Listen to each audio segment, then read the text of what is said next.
Today, I'm going to show you how to make the werewolf's hideout. Designed to aid the werewolf in keeping the secret of his transformations, this hideout should provide comfort and safety for our extraordinaire. I used the think cards to improve my designs. Personal preference was an interesting idea to consider when designing for the werewolf. Both of the werewolf's forms have different wants and requirements, so which one should I design for? It is important to recognize here that while the werewolf has different forms and that may come with different design challenges, he is still one person. If I only design for the human form or for the were form, I'm not designing for the werewolf as a whole. With this in mind, I decided to design the hideout for the purpose of bridging that transformation, with a safe place for the were form to end his night and a private place for the human form to get fresh clothes and mend his plaid shirts. I was then ready to start building. The first step was to create a rectangle out of cardboard. I marked out the edges of my base, making sure to leave enough space for my cabin, and cut away. Using the excess cardboard, I cut out the shape of the side of the hill which divides the two hideouts. By taping together rectangular pieces of cardboard, I created the main structure of the tunnel and attached the hillside to the top. The tunnel is designed to connect the two hideouts in a subtle way, helping our extraordinaire keep his secret.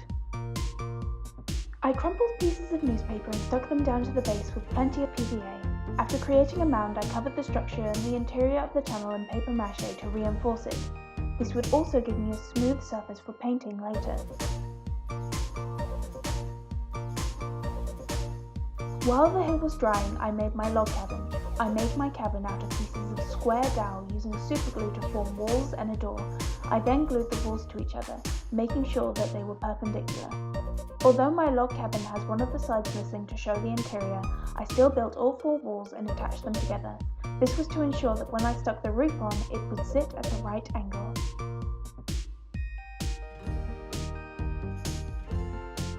The base extension was added to bring emphasis to the tunnel. I taped pieces of cardboard in place and then proceeded to paper mache over them to reinforce the structure.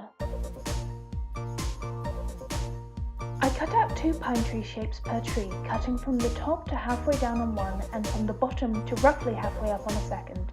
I slotted the trees into each other and used PVA to hold them together.